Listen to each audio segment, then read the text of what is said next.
So, Julia, let's begin with your journey. What triggered your journey to Islam? Assalamu alaikum. It's a pleasure to meet you.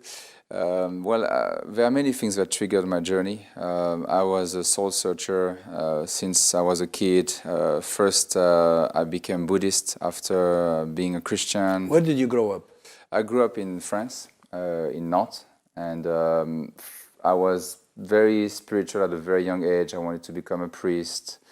Then I was not satisfied with Catholicism, so my mother, she knew I needed some spiritual food, spiritual elements in my life, so she guided me to Buddhism. Then I had the chance to travel around the world in more than 50 countries, and ultimately, I mean, Islam was the last thing I wanted, but your mother advised you to look into Buddhism. Yes.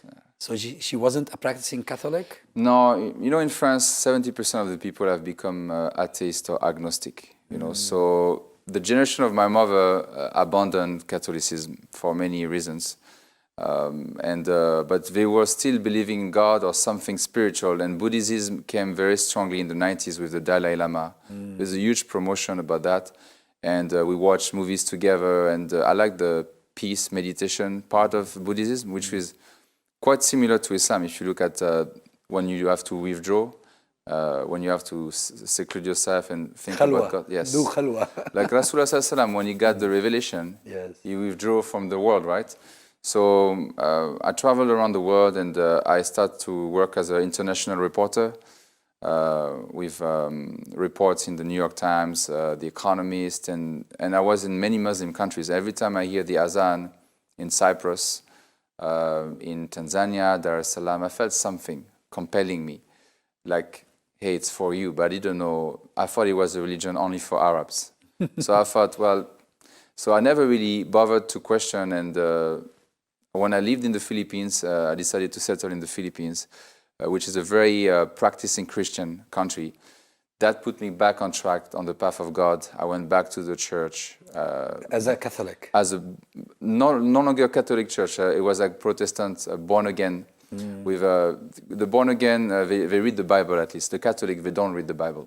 So that's a big difference. So I was trying to go back to Christianity. I was about to baptize again. And right after the Ramadan of 2012, I was studying Islam at the same time. And I asked God, I made prayer to God. I said, I need to choose one of the two religions. That was in the Philippines? I was in the Philippines. I went for the Eid. I was not yet Muslim. I went with some Muslim friends that I met.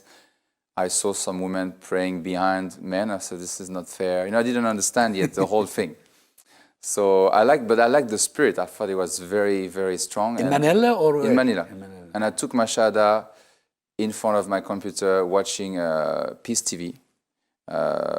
And many other programs. I mean, so I really value what you're doing and what everybody's doing on the media, because I took my shahada in my room in front of my computer. After that, I went to an embassy and the khutbah, and I took my shahada in front of everybody. That process, which started with hearing the azan, how long did it take altogether? Well, Cyprus was 2007, and I became Muslim in 2012. So actually, it's my first country, my first mission was in Dubai. So already in Dubai, I start to feel something, a bit of flavor on Islam. And then I traveled in Cyprus, and actually Istanbul was a big thing for me. I remember I was in Sultanahmet, and I met some Muslim, and they told me normally we should pray 50 times. But it's been reduced to 5. I was like, wow, this is a lot, 50. I mean, what type of God asked that? It's like 50 times during the day. Now I understand the value. Like, we pray 5, but actually the value is 50 or, you know. So I went to some masjid and I was meditating inside the masjids. So I thought every place I should be able to meditate, and so people were praying. I was meditating inside the masjid. It took me time, but Turkey is part of it. Yeah. That was part of the process before conversion. Yes, many things, but one thing that struck me. I was on my way to Philippines. I stopped over in Abu Dhabi for 8 hours between two flights. I take a taxi. I listened to a song. I thought it was a song at the time, and I said to the taxi, "What is this song? It really touched my heart." And he stopped the car. He said, "Brother, it's not a song. It's the Quran." And he started to warn me. Immediately, he said, "Brother, if you want to save yourself from the hellfire, save yourself and your family, become Muslim." He invited you. Directly. And this is the best dawah you can do to someone. If you have only 2 minutes, you don't have the time, you know, to establish. So at the time I said... He saw you influenced. Yeah, we talked a little bit. I think he liked me, and he said, "You're a good man. Please save yourself from the hellfire and your family." And I was like, "Whoa, wait a minute. Nobody's going to hellfire here. Just chill, you know." And he said to me, "Promise me you're going to read the Quran." And I said, "Yes," but you know, at the time I thought... And I told him at the time I was kind of this new age thinking guy, like God is too big for one religion, you know. So God cannot choose only one religion. All religions are good. It's different way of understanding. So I told him, "Promise me you're going to check this website." Ultimately, a few years down the line, I read the Quran. I became Muslim, but this is a big. That was the biggest story. I think it's this man. He was, I think, Pakistani. I mean, may Allah bless him and puts a lot of rewards on his scale, because that's what every Muslim should do, you know. And we're claiming we're 1 billion people, but now we are talking about this coronavirus a lot. But the biggest virus in the world is the shirk, you know. Like the coronavirus affects your body, right, and you can die, but people don't realize they're already dead spiritually for the next life, you know. So the same way. Sorry, I'm just jumping over the wagon because you know, time is short, but the message I want to send to people is like, if you have urgency for stopping this virus, what about us people, non-Muslim? We are 5 billions on our way to die. They need to be rescued. Yes, and this is a much bigger priority. The only thing is, yes, it's not because we don't see the hellfire, we don't see the day of judgment, but why the Muslim, we are not taking the same, if not bigger, aggressive approach to this massive, you know, massive problem that at least the people should be aware. You see, now all over the world, people are aware there's a corona. We have to be careful. But to be fair, are the people in South America aware, 500 million people, that it's the last continent, for example, where Islam has not been spread? They should be aware of the consequence, like this Pakistani told me. He warned me, you know, and this is the thing that we have to show Allah, you know. We are sincere about that work, you know. Now, after the conversion, from what you told me about your mother and your family, probably didn't make much difference to them, or did it? Well, my mom, you know, she's a French woman. Okay, so I don't need to say much, you know, like she's a fantastic mother. I mean, she's been guiding me, grooming me so well. She allowed me to travel at 18 years old. She allowed me to go to Australia to study English. But of course, when I told her that, she immediately told me, "That's the worst thing you can tell me." Like, so she didn't mind you being a Buddhist? No. But not a Muslim? No. But she said to me, yeah, because she has a feminist view, like, you know, the West has been selling to the people that, to us, that Islam is oppressive toward women, when actually we know Islam is liberating women. You know, before Islam, women were treating like nothing. So Islam is the religion of dignity for women. That's why 70% of converts are women. You know, so, but of course she didn't see it that way, but she was of understanding, but things starting to go very wrong with my family, with Charlie Hebdo, and all these attacks that happened in France. Sad, and I mean, I always say, like, we got a few 9/11s in our country. Like, people don't realize, like, we got attacked constantly. But I don't know who, honestly. Like, for me, it doesn't matter anymore. The damage has been done. And for 1 year, I didn't talk to my mother. We had some issues. Now things are better, alhamdulillah. But it's been very tough. I haven't been talking for my siblings for also a few years. So my family is now back on track with me, but I have to say that the ambience in France is very special. I always say it's very hostile, isn't it? It's very different from UK and USA. Like if you think there's Islamophobia in those countries, wait for France. France is every day bombarding. There's no one day Islam is bashed in every media. You listen to the radio, you can't, in less than an hour, someone is going to bash Islam. So it's just insane. And even some scholars in France now are saying, even them, they understand why people are becoming Islamophobe. Actually, they themselves could be scared of their own brothers. It comes to that level because of the bashing in the media, and that's why I'm also doing media myself, because the amount of nonsense that is perpetrated by people that pretend to have studied Islam and know about Islam is just crazy. They have basically a free license for bashing and lies. You know? Is that what motivated you to do Freedom? Freedom, the film? Yes, because I realized the power. Like my mother at that time, she came with a documentary made by two French guys who went around the world to find out about the truth, and I realized that it's powerful, and so we came up with this concept of 50 converts from 25 countries in 15 languages to explain that what is the definition of freedom, you know, because the West is claiming to be freedom, free world, the freedom fighter, but in reality, Rasulullah sallam is the one who brought freedom to mankind, because the mission of Islam is to liberate mankind from the oppression of other men to the worship of Allah. Is when you worship Allah, then you're only free from your desires, from all these things. So since I became Muslim, I can truly say I'm free now. But the freedom is always ongoing, you know. There's always other things that make you captives. But the non-Muslim are not aware that actually they are enslaved by their desires. Now, it sounds a big project. I mean, 50 individuals, 50 converts from 50 different countries, 50 different languages. Yes. 25 countries, 15 languages. So we just finished a tour, a world screening tour. It started in South Africa because of Freedom Day. They had a big day about freedom, and we started 2 years ago. We just finished the tour in New Zealand. We went to Christchurch where the attack happened. We screened the film to 200 non-Muslim people in Christchurch. They love it. We had one shahada in Dunedin, where the murderer was practicing, you know, his terrible attack. So we just finished the tour, and now we want to share it to the world, because we made a lot of surveys, and we got a scoring of 8.5 out of 10 from the Muslim, 8 out of 10 from the non-Muslims. You know, so it's been certified. It's impressive, huh?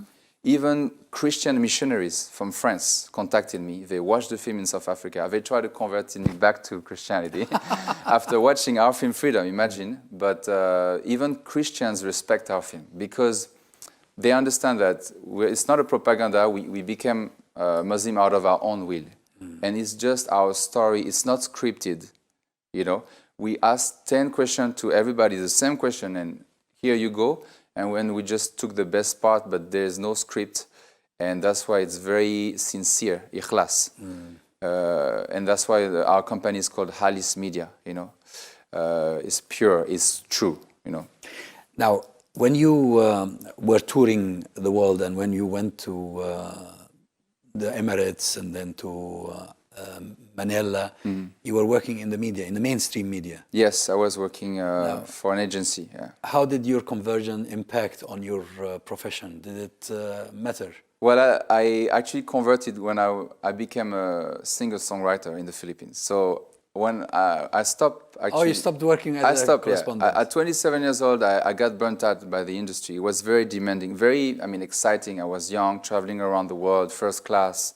But at 27 years old, I had enough money to stop for 1 year.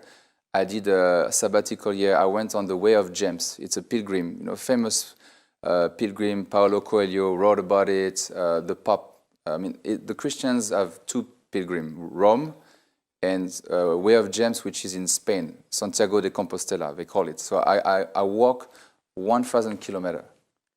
On foot? On foot, for 30 days, with my guitar, singing song about God, asking God to guide me. So I was literally, physically searching for God.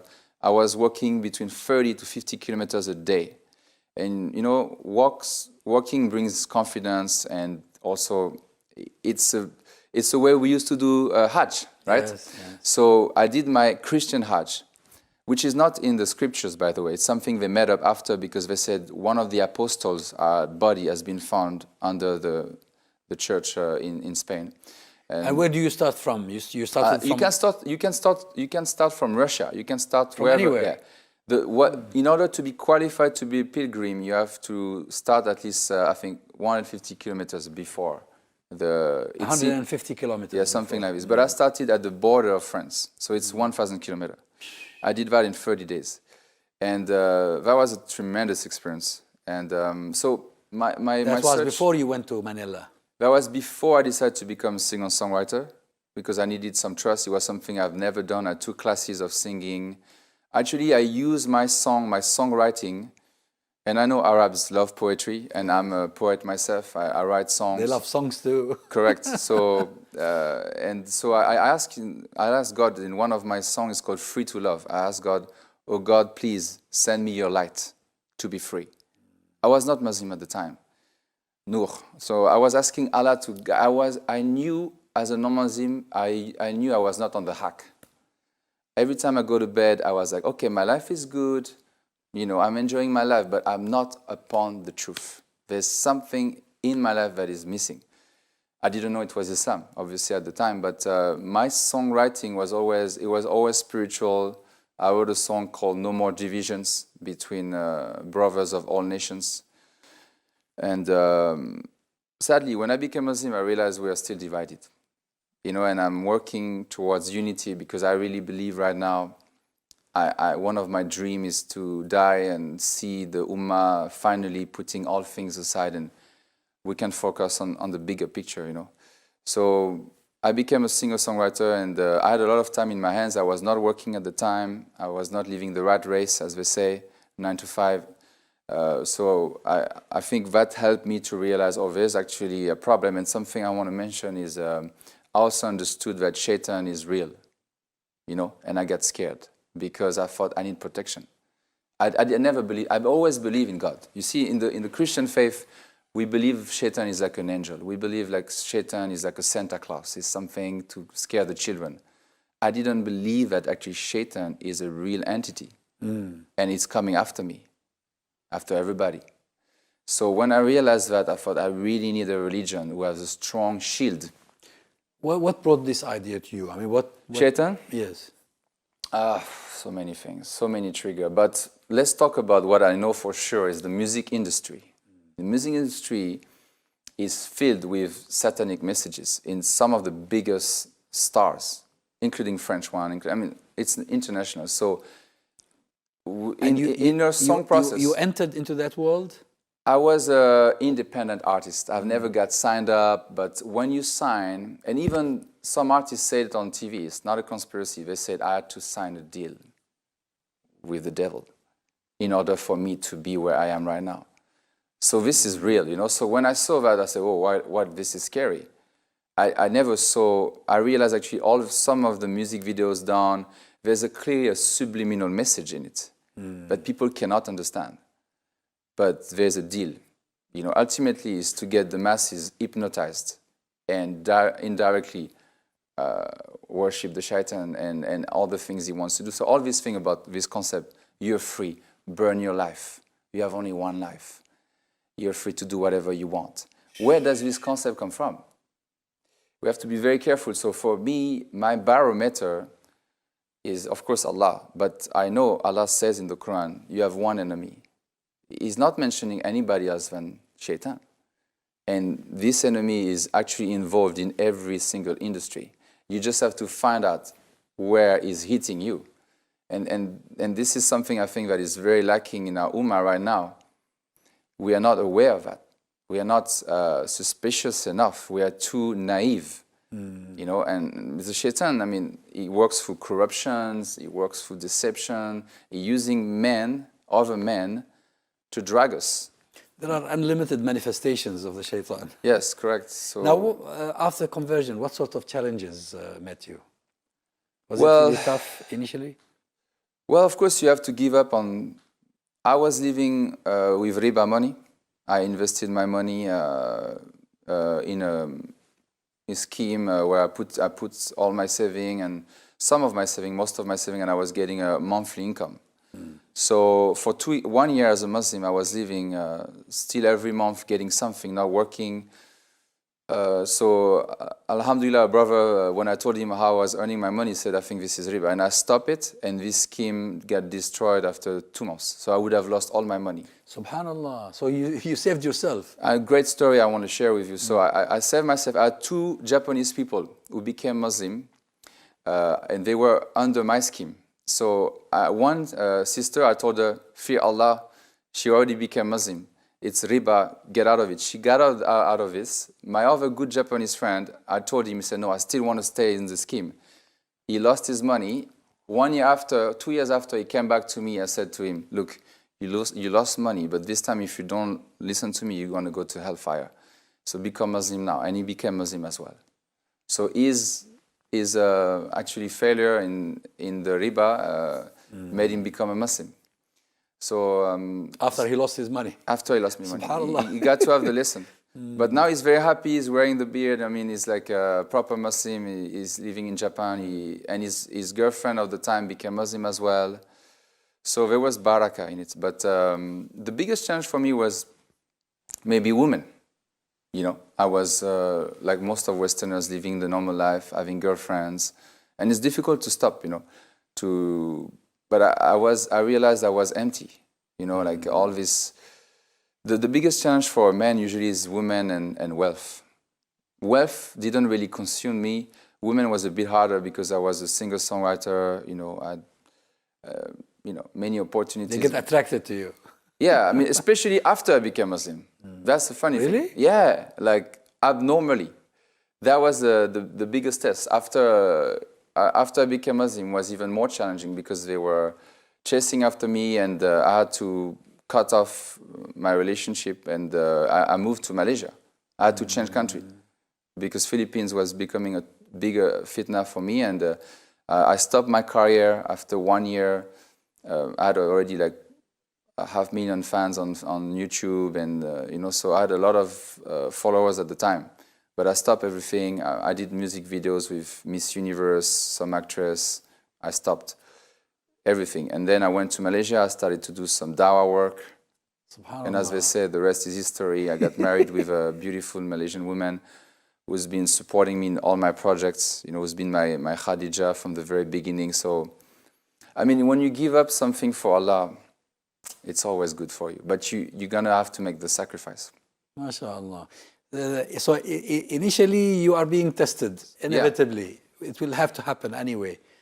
This is like a rule. Allah tells us in the Quran, I will test you with fear, death, poverty. And so we know this life, I mean, beautiful khutbah before I left to Malaysia last Friday, he was telling us, if you think this life is going to be easy, Jannah is the place. But this life is going to be a life of tribulations, and he was, of course, again referring to the corona. And there's always a bigger plan of Allah. Like this, what we see in front looks really bad. But actually, who knows, the corona might be the biggest blessing. Why? Because people didn't care about Allah. People didn't care about death. Actually, it's making people think. Now they have 2 choices. Or they keep believing in this material world, or they're going to start to realize, hey, this thing might hit me now. Am I prepared to live out from this world now? Because everybody live like he's never going to die. Yeah. So true. I always try Although death is every day, is a daily phenomenon. Yes, but we put the cemeteries far away. Like I know in the Arab world you still have this tradition, but in the West, I mean, it's like very far away from the cities and we don't visit the death anymore. So we are cut off with this reality. We all going to die. And this corona actually is a big wake up for everybody because even if you can't run away and so I think hopefully, and this is one ayat in the Quran that Allah subhanahu wa ta'ala really put his in my heart. He says, they are planning in secrets, but I'm the biggest of the planner. So whatever happened, whatever happened, whoever or whatever happened from the source of this disease, I really trust Allah that ultimately He's going to have the last word, and ultimately He's going to save millions of lives. As I said at the beginning of the interview, for me, my biggest concern is one of my best friends lost his friend in Abu Dhabi 2 months ago, and he died of heart attack at 40 years old. Wow. And I was about to show him freedom. I was in Abu Dhabi 3 days after. For me, this is more dramatic. We don't understand, like, when we talk about human crisis, the biggest human crisis is all these millions of people who die every day without La ilaha illallah Muhammad Rasulullah, without even being introduced to Islam. And the Ummah is not rushing. You know, we focus, for me, like from what you do, like what everybody is doing in media, that should be the priority. Get the message across before people pass away. Because what happened after, like what's going to happen to my family? We know in Islam, I mean, there's no like gray area, especially if you reject the, you know. You are either here or there. Exactly, so it's all paradise or hellfire. And for me, I hope that, you know, through this interview and more interview, people will finally realize like our job as Muslim is to convey the message. Do you see the phenomenon of conversion on the rise? Can you sense it? Can you feel it? Yeah, it's happening all over the world, but it's organic. It's not engineered. You know, there's a way to engineer it, to put the right resources for this. You know what I mean? So it's happening. There's small efforts, but it's not, the Ummah is not behind that project. That's why we're getting into trouble. I think. Unfortunately, the wealthy in the Muslim world are just squandering their money on useless things. This is right. I mean, this is unacceptable. Like, there's not such a thing as, I mean, in Islam, the money should always flow. You know, like you have money, as long as you invest, you're going to get more barakah. But for some reason, we have adopted this mindset of keeping so much for ourselves and not giving, you know, when it's necessary. And I think right now, media should be the biggest investment. Because if you understand that you can impact someone like me, you can reach me in the Philippines and make me become Muslim. You know, so unfortunately, we're still focusing on building big masjids where nobody show up on Fajr, which is a prophecy. Yeah. Look, and so why? Because it's there. Media, people cannot see. For example, me, I made a film. Maybe like 200 people became Muslim already because of my film. But you and I will never know. Or maybe after this interview, do you have any way to measure who can be impacted, you know? So of course you can see the numbers, but the true impact, Allah only knows. Yeah, true. So it's so important to support what you're doing, and because people need to get the word across and invest in the right. We must have priorities, you know. Well, Julian, thank you very much. It's been really a great pleasure talking to you. Pleasure is mine. Take care. Assalamu alaikum. Alaikum salam. I've been waiting, I've been hurting, 'cause I've been falling. I need your help. My heart is breaking, so tired of crying. Lord, I'm calling, I need your help. I don't wanna fight no more, I don't wanna fight this war. Oh na na, oh na na, oh na na na. Astaghfirullah. Forgive me, Allah.